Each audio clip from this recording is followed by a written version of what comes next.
হামের উপসর্গ নিয়ে আরও 4 জনের মৃত্যু। নোয়াখালীতে শিশুদের পাশাপাশি বাড়ছে বয়স্ক রোগীও, প্রকোপ না কমায় উদ্বেগ। অতিরিক্ত এখানে আর এখন এখানে আসে হামের রোগী আসলে ডায়রিয়া হয়ে যায়, ডায়রিয়া রোগী আসলে হাম হয়ে যায়। কেন নেই, তারা অনেকে রোগ প্রতিরোধ ক্ষমতা তাদের কম, তারা আক্রান্ত হচ্ছে। আর প্রেগনেন্ট মহিলাদের জন্য একটা রিস্ক ফ্যাক্টর। সারা দেশে জ্বালানি তেল সংগ্রহে চরম ভোগান্তিতে গ্রাহকরা। সাতক্ষীরায় পাম্পে সিরিয়াল নিয়ে 2 পক্ষের সংঘর্ষে আহত 3 জন।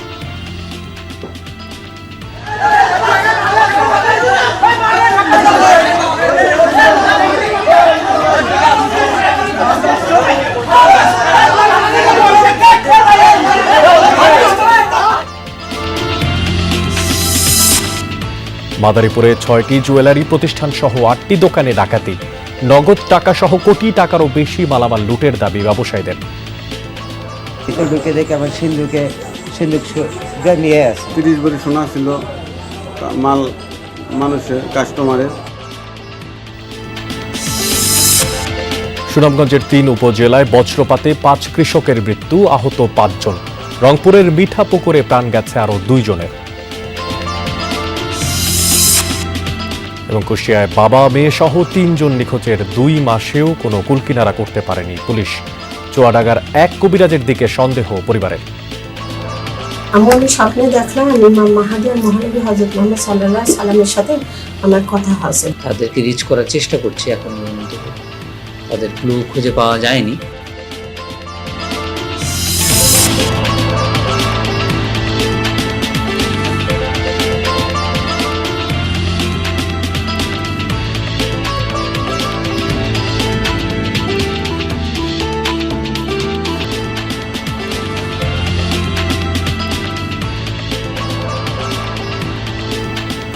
সবাইকে আমন্ত্রণ জানাচ্ছি বিরতিহীন সংবাদ সারা দেশে। আপনাদের সঙ্গে আছে আমি মোশাররফ অনিক। এতক্ষণ শিরোনাম দেখছিলেন, এবার বিস্তারিত। দেশে হাম ও এর উপসর্গ নিয়ে আরও 4 জনের মৃত্যু হয়েছে। আর এই নিয়ে গত 15 মার্চ থেকে এখন পর্যন্ত 215 জনের প্রাণহানির খবর জানালো স্বাস্থ্য অধিদপ্তর। এই রোগটিতে মৃত্যুর সংখ্যা বাড়তে থাকতে আতঙ্কে অভিভাবকরা। আর রাজশাহী মেডিকেলে হামের উপসর্গ নিয়ে গত 24 ঘন্টায় নতুন করে রোগী ভর্তি হয়েছে 24 জন। রংপুর বিভাগের বিভিন্ন হাসপাতালে ভর্তি হয়েছে 14 জন।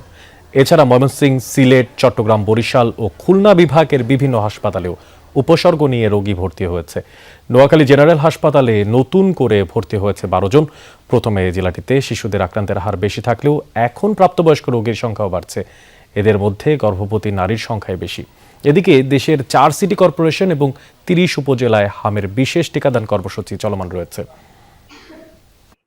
বেড নাই এবং কি বসারও না, রোগী অতিরিক্ত এখানে। আর এখন এখানে আসে হামের রোগী আসলে ডায়রিয়া হয়ে যায়, ডায়রিয়া রোগী আসলে হাম হয়ে যায়। পুরো শরীরে হাম রোগ দেখা দিচ্ছে। তারপর 2 দিন পরে আমার বাচ্চার, এখন আমার 1 সপ্তাহ হাসপাতালে ভর্তি। বাচ্চারও আমার সঙ্গে হাম হয়েছে। যারা টিকা নেয়, তারা অনেকে রোগ প্রতিরোধ ক্ষমতা তাদের কম, তারা আক্রান্ত হচ্ছে। আর প্রেগনেন্ট মহিলাদের জন্য একটা রিস্ক ফ্যাক্টর, প্রেগনেন্ট মহিলারা আক্রান্ত। এই বিষয়ে আরও খবর জানাতে রংপুর থেকে যুক্ত হচ্ছেন সহকর্মী সরকার মাজারুল মান্নান। মাজার, আপনার মাধ্যমে জানতে চাই যে আসলে হাসপাতালের চিকিৎসা সেবা নিয়ে কি বলছেন রোগীর স্বজনরার, সার্বিক পরিস্থিতি সম্পর্কে কি তথ্য আছে আপনার কাছে? অনেক হাসপাতালের যে আইসোলেশন, যে শিশু বিভাগে যে আইসোলেশন যে কর্নার করা হয়েছে, 2টি কর্নার করা হয়েছে, সেখানে প্রায় 30টিরও বেশি বেড আছে। আমরা যে শিশু মৃত্যুর ঘটনাটিকে উল্লেখ করে যে তথ্যটি উঠে এসেছে সেটি হচ্ছে যে তানজিদ নামে ইসলাম তানিম নামের যে শিশুটিকে বলা হচ্ছে, ডক্টর এখানকার যিনি ফোকাল পার্সন হাম চিকিৎসার জনাব ডাক্তার তানভীর চৌধুরী, তিনি যেটি বলছেন যে সেই শিশুটির মিজেলেসও ছিল, অর্থাৎ হামও উপসর্গও ছিল, পাশাপাশি নিউমোনিয়া এবং হার্ট ফেল করার কারণে সেই মৃত্যুর ঘটনাটি ঘটেছে এবং তিনি দুঃখজনক বলেছেন। তবে যারা অভিভাবক, যিনি রিয়াজুল ইসলাম তিথিমণি, তার পরিবার তার বাবা মা, তারা যেটা বলছেন যে বৃহস্পতিবার যখন রাতের বেলা যখন তার অক্সিজেন মাস্কটি খুলে দেওয়া হয়েছিল, তখন সেখানে একজন যিনি ওয়ার্ড বয় নাম দিয়ে যিনি ওয়ার্ড বয় খুলেছিলেন, তার নাম আবুল কালাম আজাদ, তিনি মাস্কটি খুলে দেওয়ার পরে অনেকক্ষণ পর সেটি আবার লাগানো হয়েছিল। অক্সিজেন মাস্ক নয়, একটি নজেল দিয়ে অক্সিজেন দেওয়া দেওয়া হচ্ছিল। তারা এটাকে দুর্বলতা মনে করছেন, কিন্তু অন্যান্য যে চিকিৎসার বিষয় সেগুলো তারাকে ভালো বলছেন। আরেকটি বিষয় পরে জানা যায় যে আবুল কালাম আজাদ তিনি একজন পরিচ্ছন্নতা কর্মী। প্রশ্নটি উঠেছে এই জায়গাতেই যে আইসোলেশন বিভাগের মতো একটি কর্নারে যদি পরিচ্ছন্নতা কর্মী যদি সেখানে ওয়ার্ড বয়ের কাজ করে, তাহলে সেটি কিন্তু একটু অনুমানের বিষয়। সেই বিষয়টি অভিভাবকদের পক্ষ থেকে হাসপাতালের পরিচালকের কাছে কথা বলা হয়েছে এবং হাসপাতালের পরিচালক সে ব্যাপারে ব্যবস্থাও নিয়েছেন বলে জানিয়েছেন। আর আমি যদি আপনাকে একটুখানি তথ্য দেই, সেটি হচ্ছে যে রংপুর বিভাগের যে তথ্যটি হচ্ছে যে 627 জন রোগী ভর্তি হয়েছিল, তার মধ্যে আজকে যে 24 ঘন্টায় 14 জন ভর্তি হয়েছে। এর মধ্যে প্রায় 580 জনেরও বেশি রোগী হচ্ছে তারা নিয়ে অর্থাৎ চিকিৎসা নিয়ে চলে গেছেন এবং এখন পর্যন্ত মৃত্যুর খবর একটি। তবে 1 জানুয়ারি থেকে 30 মার্চ পর্যন্ত যে 116 জনের নমুনা পরীক্ষা করা হয়েছিল, সেখান থেকে 13 জন শনাক্ত হয়েছে। এই তথ্যটি আমাদেরকে জানিয়েছেন বিভাগীয় স্বাস্থ্য পরিচালক। অনেক ধন্যবাদ মাঝের আমাদের সঙ্গে যুক্ত থাকার জন্য এবং সার্বিক তথ্যপাত্র জানানোর জন্য। দেশে জ্বালানি তেল নিয়ে সংকট যেন কাটছেই না। পাম্পগুলোতে ঘন্টার পর ঘন্টা লাইনে দাঁড়িয়েও চাহিদা মতো তেল না পেয়ে ক্ষুব্ধ গ্রাহকরা। সকাল থেকে রাত পর্যন্ত অপেক্ষায় থেকেও অনেক সময় কাঙ্ক্ষিত তেল মিলছে না, আর এতে চরম ভোগান্তির শিকার হচ্ছেন সাধারণ বাইকার আর চালকরা। সবচেয়ে বেশি সংকট রংপুর বিভাগে। জ্বালানি তেলের অভাবে সাময়িকভাবে বন্ধ রয়েছে অনেক পাম্প, চাহিদা অনুযায়ী মিলছে না ডিজেলও। এছাড়াও রাজশাহী, চট্টগ্রাম, খুলনা, ময়মনসিংহ বিভাগেও কাটেনি জ্বালানি সংকট। ফিলিং স্টেশন মালিকদের দাবি, ডিপো থেকে সরবরাহ স্বাভাবিক না হওয়ায় এমন পরিস্থিতি। তবে কোথাও কোথাও ফুয়েল কার্ডের মাধ্যমে তেল পেয়ে স্বস্তি প্রকাশ করেন অনেক গ্রাহক। সবাই সিরিয়াল ফুয়েল কার্ড দিয়ে তেল নিতেছে সুন্দরভাবে, পামালারাও খুব সুন্দরভাবে দিতেছে, এটা ওদের জন্য সাশ্রয় হইতেছে। ঘন্টার পর ঘন্টা দাঁড়িয়ে থাকার পরেও তারা তেল পায় না, তেল না পাওয়ার কারণে তারা বাড়িতে যেতেও পারে না, অনেকেই দেখা যায় রাস্তায় থেকে যায়, আবার পরের দিন সকাল পর্যন্ত ওয়েট করে। আমরা তেল নেওয়ার জন্য বিভিন্ন পাম্পে যাই, কিন্তু সেখানে গিয়ে আলটিমেটলি হচ্ছে আমরা যে পরিমাণ তেল পাই তাতে মাত্র 100-150 টাকা তেল পাই। সেই তেলটা আমাদের আসলে খরচ হয়ে যায় আমরা এই যে তেল সংগ্রহ করতে গিয়েই। জ্বালানি তেল সরবরাহ পরিস্থিতির আরও খবর জানাতে নারায়ণগঞ্জ থেকে যুক্ত হচ্ছেন সহকর্মী আমির হোসেন স্মিথ। ফিলিং স্টেশনগুলোতে কি অবস্থা দেখছেন, আর চাহিদা অনুযায়ী তেল পাচ্ছেন কিনা? ওখানে তো ডিপো আছে, ডিপো থেকে আসলে চাহিদা মতো তেল সংগ্রহ করা সম্ভব হচ্ছে কিনা? তেল এসে পৌঁছায়নি। আমি কিছুক্ষণ আগে এই ফিলিং স্টেশনের যে ম্যানেজার আছেন বা যারা কর্মচারী আছেন তাদের সাথে কথা বলেছি, তারা আমাদেরকে যেটি জানিয়েছে হয়তো অল্প কিছু এখন পর্যন্ত আগে কিন্তু আমি যদি দেখাতে চাই প্রচুর যানবাহন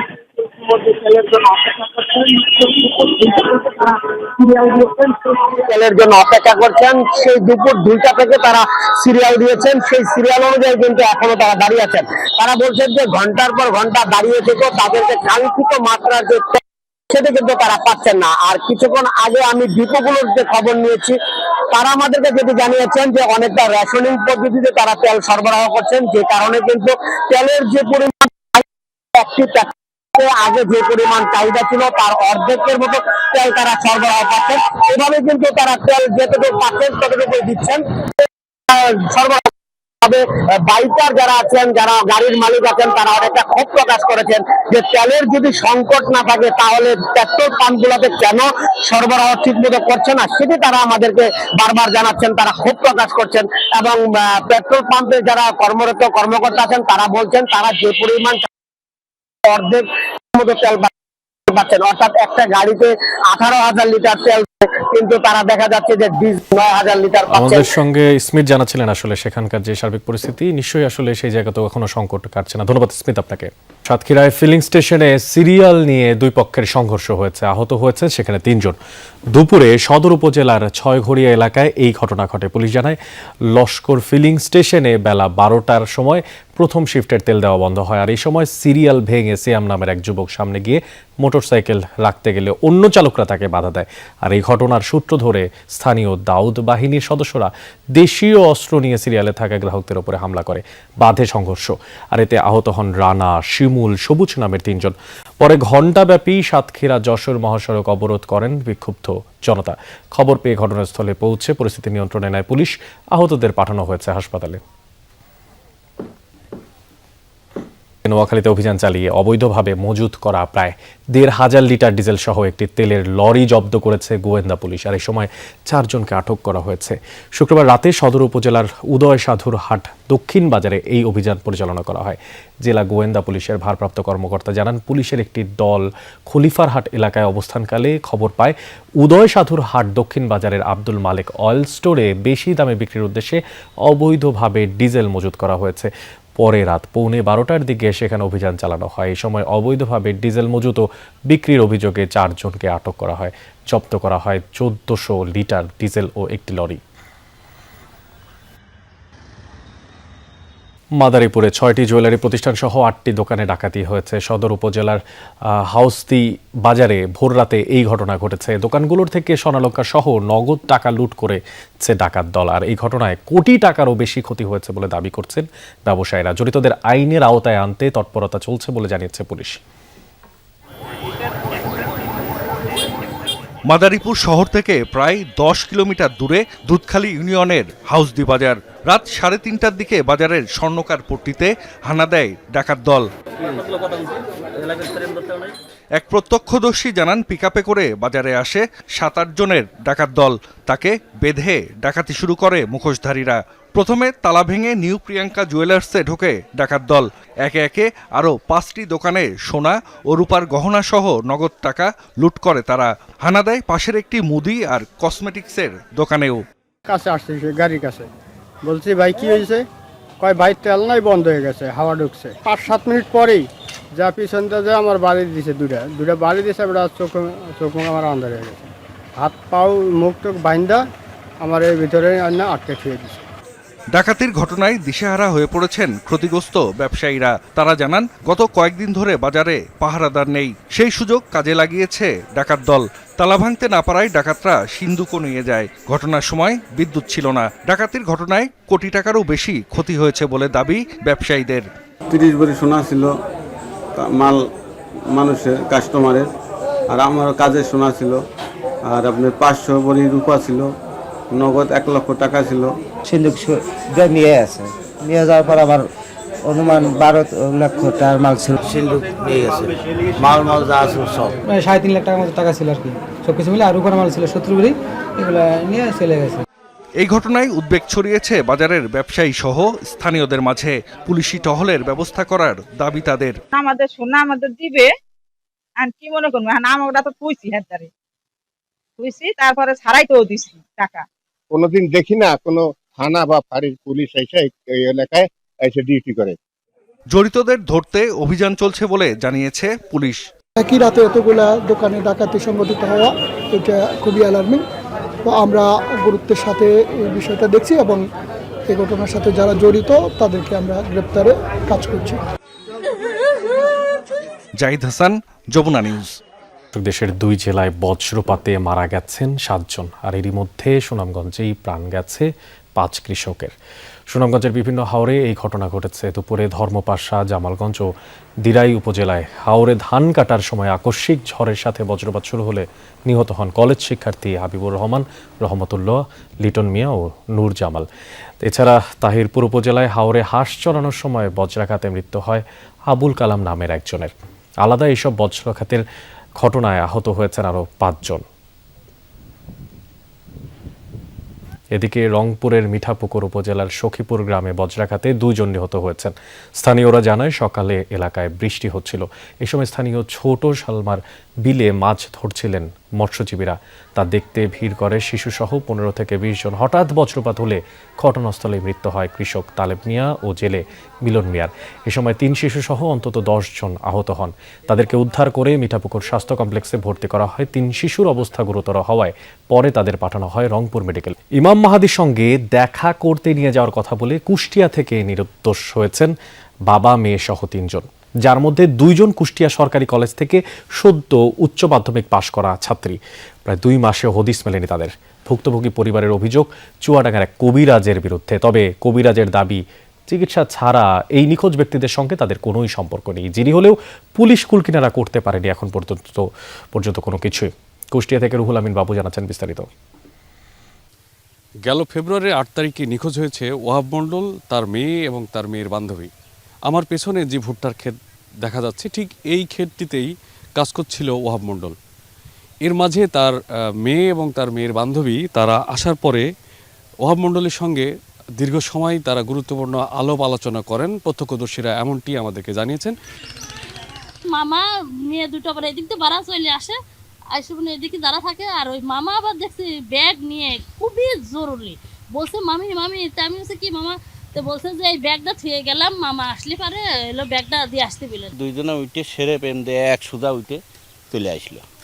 তারপর আইসে যে কোন গেল কোনো দিক তাকাচ্ছে না, সুদা হাঁটা ধরেছে। নিখোঁজ ওহাব মোল্লার স্ত্রী জানান, নিখোঁজের আগের দিনই হজরত মোহাম্মদ সাল্লাল্লাহু আলাইহি সাল্লাম ও ইমাম মাহদিকে স্বপ্নে দেখার কথা বলেছিল মেয়ে নুসরাত জাহান। একদিন পরে বান্ধবী ও সহপাঠী একই গ্রামের রুকাইয়া তৃষাকে নিয়ে বাবার সঙ্গে দেখা করে তিনজন একসঙ্গে নিরুদ্দেশ হয়ে যান। স্বপ্নে বলছে আমি নামাজের পার্টিতে বসে আমি স্বপ্নে দেখলাম ইমাম মাহাদি আর মহানবী হযরত মুহাম্মদ সাল্লাল্লাহু আলাইহি সাল্লামের সাথে আমার কথা হয়েছে, দেখা হয়েছে, কথা হয়েছে। আমি বললাম এগুলো সব শয়তানের খেলা, এগুলো বানোয়াট, এগুলো সত্যি না। এদিকে এই ঘটনার কোনো কুল কিনারা পাচ্ছে না বান্ধবীর সাথে নিখোঁজ হওয়া রুকাইয়ার পরিবারও। 8 ফেব্রুয়ারি থেকে ওদের লোকেশন যেটা আছে গ্রাম, এর বাইরে মোবাইলে ট্র্যাকিং এখন পর্যন্ত কোনো জায়গায় কোথাও মানে আমরা পাইনি। তবে তাদের হোয়াটসঅ্যাপ নাম্বার বা মেসেঞ্জার, এখান থেকে যদি কোনো মেসেজ, কোনো কিছু কথা বলার কোনো রেকর্ড বের করা সম্ভব হয়, সেখান থেকে যদি কিছু বেরোয়, এটাই। ওহাব মোল্লার পরিবারের সদস্যরা জানান, চিকিৎসা সূত্রে চুয়াডাঙ্গার জীবননগরের এক কবিরাজের সঙ্গে তাদের পারিবারিক সম্পর্ক হয়। তবে নিখোঁজের পেছনে হাত থাকতে পারে ওই কবিরাজের অভিযোগ তাদের। আমার অসুস্থতার কারণে সবাই ওই কবিরাজের চিকিৎসার জন্য আমি প্রথমে ওখানে গিয়েছিলাম। তারপরে থেকে ওনার সাথে আমার কোনো যোগাযোগ নাই, কিন্তু আমার স্বামী ওনার সাথে যোগাযোগ করতো গোপনে। আমি জানতাম না বিষয়টা, ওরা চলে যাওয়ার পরে গেল। বিষয়টি আরও ঘোলাটে হয়েছে যখন কবিরাজ আশ্বাস দেন তিনজনকে ফিরিয়ে আনার। বেলা 3টের দিকে রেল স্টেশনে কুষ্টায় থাকবেন, ওখান থেকে নেবেন। ওদের কোনতে খুব জুলুমবাজ চলেছে, খাতে মাতে দেয়নি। সারাদিন পর রুটি আর কলা খাতে দিয়েছে, অনেক কষ্ট করে খুঁজে পাওয়া গেছে। আচ্ছা আপনাদের বললাম ওরা কুমিল্লায় আছে। তবে অভিযোগ পুরোপুরি অস্বীকার করেছেন কবিরাজ লস্কর মণ্ডল। বলছেন চিকিৎসার বাইরে আর কোনো সম্পর্ক নেই পরিবারটির সাথে। একটা ডাক্তারখানায় রুগী গেলে পরে ডাক্তার বলে ঠিক আছে বাঁচানো মালিক আল্লাহ, আমি চেষ্টা করব। তা আমি ওনাদেরকে বলেছিলাম যে ভাইজান আপনার একটু অপেক্ষা করেন, চেষ্টা করে দেখতে পারি। সবাই তো চেষ্টার কথা বলে। নিখোঁজের পরদিন এই ব্যাপারে পৃথক 3টি সাধারণ ডায়েরি করা হয় কুষ্টিয়া মডেল থানায়। তবে কোনো কুল কিনারা করতে পারেনি পুলিশ। যেহেতু তারা কোনো মোবাইল ফোন ব্যবহার করছে না, তাদের লোকেশন জানাটা আমাদের জন্য কঠিন হয়ে পড়েছে। কিন্তু অন্য সার্কামস্ট্যান্সিয়াল এভিডেন্সের মাধ্যমে, পাশাপাশি তারা যেসব মানুষের সাথে ওঠা বসা করতো তাদের মাধ্যমে আমরা তাদেরকে রিচ করার চেষ্টা করছি। এখন পর্যন্ত তাদের ক্লু খুঁজে পাওয়া যায়নি। একসঙ্গে একই গ্রামের 3 জন মানুষ নিখোঁজের ঘটনায় উদ্বেগ জানিয়েছেন জেলার মানবাধিকার কর্মী ও বিশিষ্টজনরা। একটু আন্তরিকভাবে যদি চেষ্টা করা যায় তাহলে এর রহস্যটা বের করা সম্ভব। আর এখন এমন একটা যুগে আমরা বাস করছি, এই যুগে এসে আপনার সেই ফকিরতন্ত্র বলেন বা স্বপ্নে দেখা বলেন বা বিভিন্ন যে সমস্ত প্রচলিত শব্দগুলো আছে সেগুলো সেকেলে হয়ে গেছে। বর্তমান যুগে তো এই ধরনের কথাকে মেনে নেওয়া খুব কষ্টকর ব্যাপার। সীমান্তবর্তী অঞ্চল হওয়ায় নেপথ্যে পাচারের মতো কোনো ঘটনা আছে কিনা খতিয়ে দেখার পরামর্শ পরিবার ও বিশিষ্টজনদের। রুহুল আমিন বাবু, যমুনা নিউজ, কুষ্টিয়া। এই ব্যাপারে বিস্তারিত থাকছে রাত 9টায় ক্রাইম সিনে। দর্শক, মানিকগঞ্জে শিশু আতিকা হত্যার প্রধান অভিযুক্ত কিশোর নাইমকে গ্রেফতার করেছে পুলিশ। দুপুরে ঢাকার নবাবগঞ্জ থেকে তাকে গ্রেফতার করে মানিকগঞ্জ সদর থানা পুলিশ। এর আগে নাইমসহ 5 জনকে আসামি করে মামলা দায়ের করেন নিহত আতিকার মা। এদিকে গণপিটুনিতে নিহত 2 ভাই পান্নু মিয়া ও ফজলুরের মরদেহের ময়নাতদন্তের পর দুপুরে জানাজা শেষে দাফন সম্পন্ন হয়েছে। আর 7 বছরের শিশু আতিকার মরদেহ দাফন করা হয় শুক্রবার। পুলিশ জানায়, আতিকার মা মামলা করেন। গণপিটুনিতে নিহতদের পক্ষে এখনও কোনো মামলা হয়নি।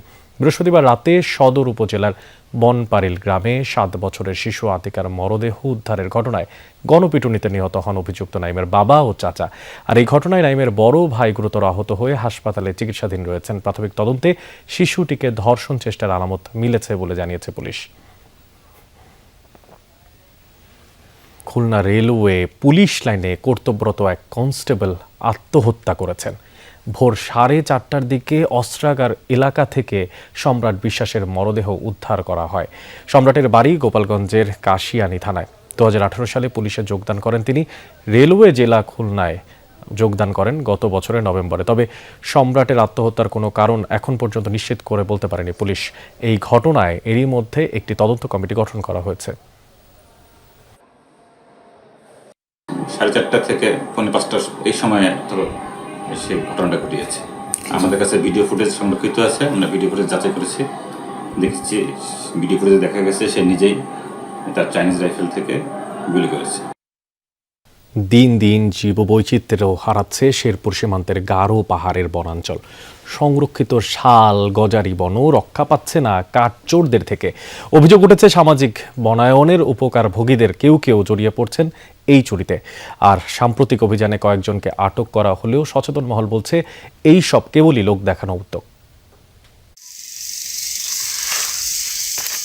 শেরপুরের গারো পাহাড় একসময়ের ঘন সবুজে ঘেরা এই বনাঞ্চলের গাছ ধীরে ধীরে উজাড় হচ্ছে। রেহাই পাচ্ছে না কয়েক হাজার একর সংরক্ষিত শাল গজারি বনের পাশাপাশি সামাজিক বনায়নের বৃক্ষও।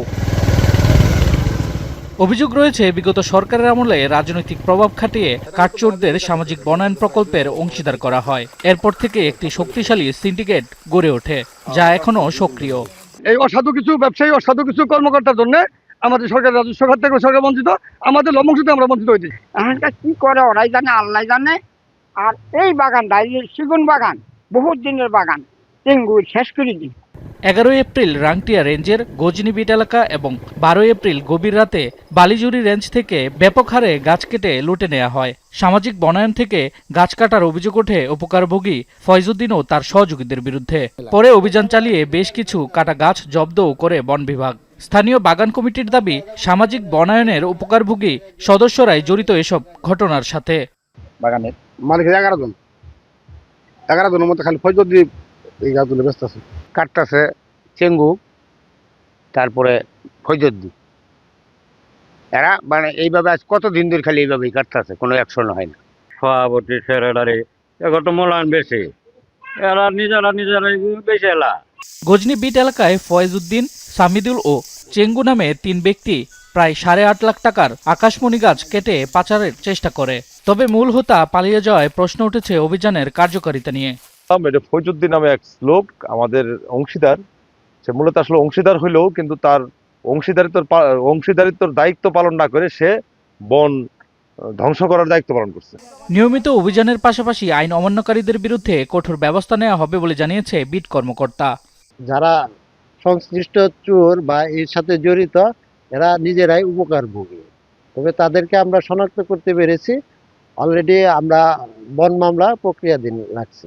বন বিভাগের তথ্য অনুযায়ী শেরপুরের সীমান্তবর্তী গারো পাহাড় এলাকায় প্রায় 22,000 একর বনভূমি রয়েছে। শামস তাবরিজ উচ্ছ্বাস, যমুনা নিউজ।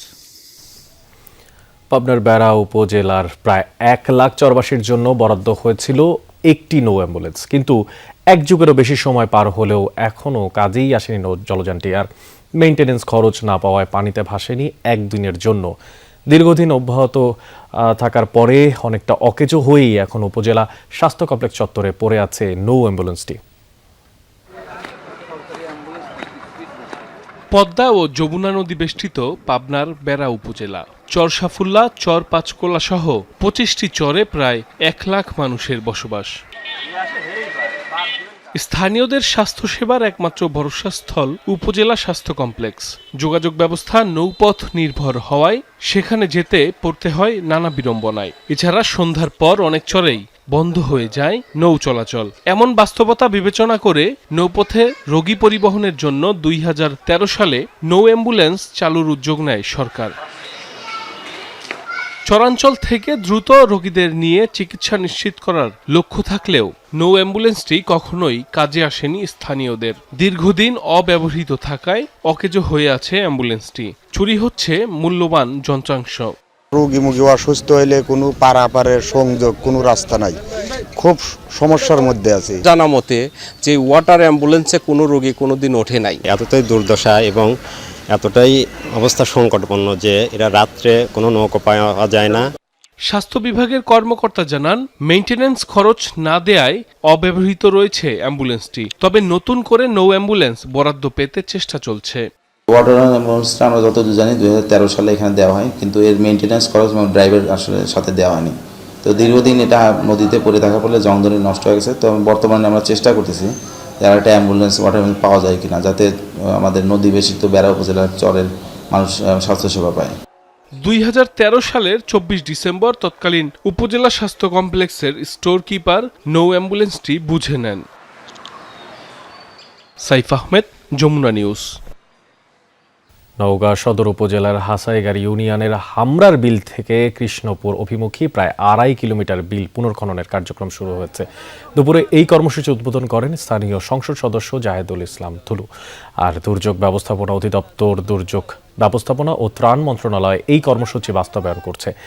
খালের প্রায় 2.5 কিলোমিটার অংশ পুনর্খনন কাজে ব্যয় হচ্ছে 90 লাখ টাকা। সংশ্লিষ্টরা জানান, দীর্ঘদিন ধরে সংস্কারের অভাবে খালটি ভরাট হয়ে গেছে। পুনর্খনন কার্যক্রম বাস্তবায়ন হলে বর্ষা মৌসুমে জলাবদ্ধতা থেকে রক্ষা পাবে স্থানীয়রা। মাছ উৎপাদন বাড়বে, পাশাপাশি খরার সময়ে চাষাবাদে সেচ সংকট থেকে দূর হবে। খুলনার উপকূলীয় এলাকায় লবণাক্ত জমিতে একসময় শুধুমাত্র আমন ধান ছাড়া আর কোনো ফসলই চাষ হতো না। গত 1 দশকে এইসব জমির প্রধান অর্থকারী ফসল হয়ে উঠেছে তরমুজ। তবে লোকসানের কারণে তরমুজ আবাদে আগ্রহ হারাচ্ছেন চাষিরা। গেল বছরের তুলনায় এবছর 25% জমিতে কম আবাদ হয়েছে। কৃষকরা বলছেন, উৎপাদন খরচ বৃদ্ধি, ন্যায্য মূল্য না পাওয়া সহ নানা কারণে কমছে এই তরমুজ আবাদ। খুলনার উপকূলীয় এলাকা পাইকগাছা, কয়রা, দাকব ও বটিয়াঘাটায় লবণাক্ততার কারণে বছরের পর বছর অনাবাদি পড়ে থাকত বিস্তীর্ণ জমি। সেই মাটিতেই তরমুজ আবাদ শুরু করেন চাষিরা। শুধুমাত্র গেল বছরই এই অঞ্চলে উৎপাদিত তরমুজের বাজার মূল্য ছিল 1000 কোটি টাকারও বেশি। কৃষি সম্প্রসারণ অধিদপ্তরের তথ্য বলছে, 2023 সালে খুলনায় তরমুজ আবাদ হয় 12,225 হেক্টর জমিতে। 24 সালে তা বেড়ে দাঁড়ায় প্রায় 13,000 হেক্টরে। আর গেল বছর তরমুজ চাষ হয় 17,291 হেক্টর জমিতে। তবে চলতি বছর আবাদি জমির পরিমাণ কমেছে 25%। লোকসানের কারণেই তরমুজ চাষে আগ্রহ কমছে কৃষকদের। এই জায়গায় তো সব জায়গায় এইভাবে আর কি তরমুজ চাষ হয়েছে, এইবারে খুবই কম হয়েছে। দাম কমে যাওয়া আর আপনার বছর বছর আপনার কৃষক লসের জন্য অনেকেই এই তরমুজ থেকে সরে দাঁড়াচ্ছে। এটা হচ্ছে গরমের ফসল, গরম যত পড়বে তত সাপ্লাই হবে। কিন্তু এই গতবার যে সময় বেচতে যাবে আর কি, বেচার মুহূর্তে কিন্তু ঝড় বৃষ্টি এবং তারপরে ওই আম, কাঁঠাল, লিচু সব উঠে গেছে, তখন এটির চাহিদা কমে গেছে। চাষিরা বলছেন, বৈরী আবহাওয়ায় মিলছে না কাঙ্ক্ষিত ফলন। কৃষি উপকরণের দাম বৃদ্ধিতে বাড়ছে উৎপাদন খরচও। তারপরও মধ্যস্বত্বভোগীদের দৌরাত্মে মিলছে না তরমুজের ন্যায্য মূল্য। দালালরা মনে করেন জমি যদি 3 বিঘা হয় 4 বিঘা করে বিক্রি করতেছে, তখন ব্যাপারীরা ফলের সংখ্যা অনেক কমে যাচ্ছে, তারা কিনে ক্ষতিগ্রস্ত আছে। 1 বিঘা জমিতে ধান চাষ করলে একটা পরিবার সারা বছর বেঁচে থাকতে পারবে। সে কারণে মানুষ আস্তে আস্তে তরমুজের থেকে ফিরে ধানের দিকে আবাদ করতেছে। লোকসানের কারণে তরমুজের আবাদ কমছে বলছেন কৃষি সম্প্রসারণ অধিদপ্তরের কর্মকর্তারাও। তবে তাদের দাবি, বিকল্প ফসলের দিকে ঝুঁকছেন কৃষকরা। বৈশাখী ঝড়, বৃষ্টিপাত এই কারণে আসার ফলে অনেক সময় খেতেই অনেক সময় তরমুজ নষ্ট হয়। অনেক কৃষক আছে যারা শেষের দিকে আর বিক্রি করতে পারে না, আর্থিকভাবে তারা অনেক ক্ষতিগ্রস্ত হয়। সুতরাং কৃষক তরমুজ থেকে শিফট হয়ে বোরোতে গিয়েছে কিছু, এই কারণে কিছুটা কমছে। খুলনার উপকূলীয় অঞ্চলের পতিত জমিতে তরমুজের আবাদি হয়ে উঠেছিল কৃষকের প্রধান অর্থকারী ফসল। তবে গত 2 বছরের ক্রমাগত লোকসানে সেই আবাদ থেকেই মুখ ফিরিয়ে নিচ্ছেন কৃষকরা। ফলে অনাবাদি থেকে যাচ্ছে এই বিলগুলো। সরকারের সঠিক প্রণোদনা পেলে এই বিলগুলোই আবার হয়ে উঠতে পারে সবুজে ভরপুর। শেখ আল এহসান, যমুনা নিউজ, দাকব, খুলনা।